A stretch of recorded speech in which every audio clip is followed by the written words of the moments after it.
এনেছেন স্কিমে, ধানুকা সাহেব এবং পৌলমী যারা টেবিল টেনিস একাডেমি করেছেন, আগামী দিন এখান থেকে অলিম্পিকে আমরা জিতব, এটা আমার আশা আছে।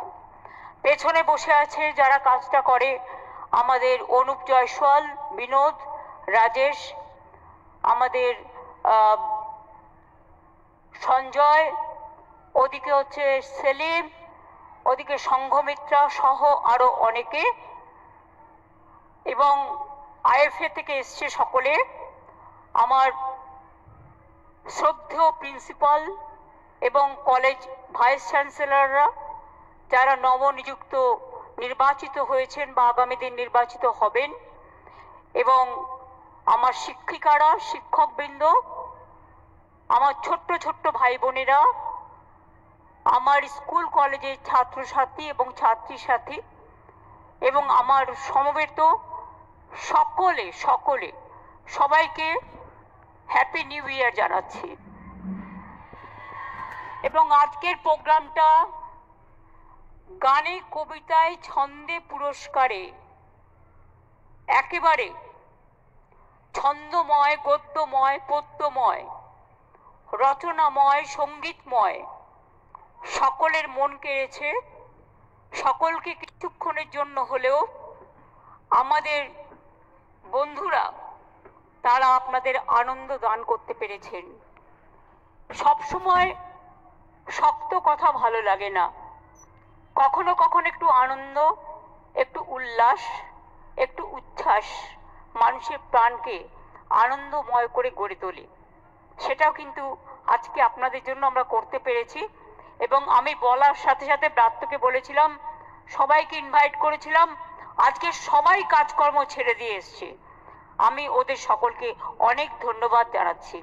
কারণ দেখুন, প্রত্যেকেই আমাদের জীবনে একদিন কেউ না কেউ ছাত্র ছিল, একদিন কেউ না কেউ ছাত্রী ছিলেন। আমরা নিজেরাও ছাত্র জীবন পেরিয়ে এসেছি, কলেজ জীবন পেরিয়ে এসেছি, ইউনিভার্সিটির জীবন পেরিয়ে এসেছি। কাজেই ঠেকতে ঠেকতেই তো শেখা। এটা বলতে পারি, আমি যখন পড়াশোনা করি ছোট্টবেলায় বাবা মারা গেছে, আমার কোনো সুযোগ ছিল না, অনেক কষ্ট করে পড়াশোনাটা করতে হয়েছে, অনেক বাধা অতিক্রম করে।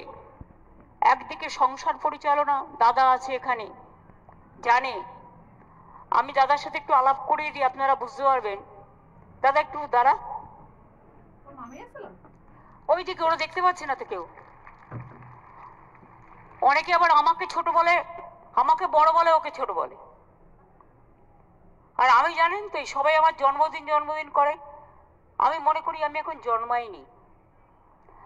আমার একটা কবিতা আছে, জন্ম হবে সেদিন যেদিন এই পৃথিবী থেকে বিদায় নেব সেদিন। এটা হচ্ছে আমার ইন্টেনশন। আসলে আমরা সব হোম ডেলিভারি তো। আমি যখন ছোট্ট ছিলাম, নামও নিজে দিইনি, বয়সও নিজে দিইনি, পদবিও নিজে দিইনি। অনেকে আমাকে হ্যাপি বার্থডে বলে, কিন্তু দিনটা আমার কাছে মোটেই পছন্দকর নয়। ওটা সার্টিফিকেটের এজ বাবা মা করে দিয়ে গেছে, আমি জানতামও না। আমাকে যখন আমি কলেজে পড়ি, দাদাই আমাকে একদিন বলল, সাক্ষী ও আজকে প্রেজেন্ট আছে বলে এই কথাটা বললাম, দাদা আমাকে একদিন বলল, তুই কি জানিস বাবা কি করে তোর বয়স দিয়েছে? আমি বললাম কি করে? বলল, সার্টিফিকেটে তোর আর আমার বয়সের মধ্যে 6 মাস ডিফারেন্স। আমি বললাম দারুণ। তা আমি বললাম, তোকে ভর্তি করতে গিয়ে বয়সটা কি করে দিল? বললো, বাবা গেল স্কুলে, একটা বন্ধু ছিল হেডমাস্টার, তাকে বললেন তুমি একটা বসিয়ে দাও। তার তো কোনো দোষ নেই, তিনি একটা বসিয়ে দিলেন।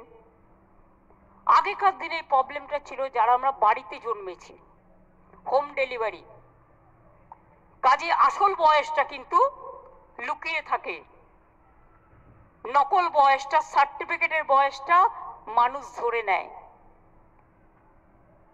ও সামনে আছে বলে বলতে পারলাম আজকে সাক্ষী রেখে। কারণ এই ঘটনাটা যখন জেনেছিলাম অনেকবার চেষ্টা করেছি, আমার বাড়ানো আছে 5 বছর। আমি একটা একান্তে বইতে লিখে গেছি এগুলো অনেকদিন আগে, যতটা লেখা সম্ভব। এবং তখন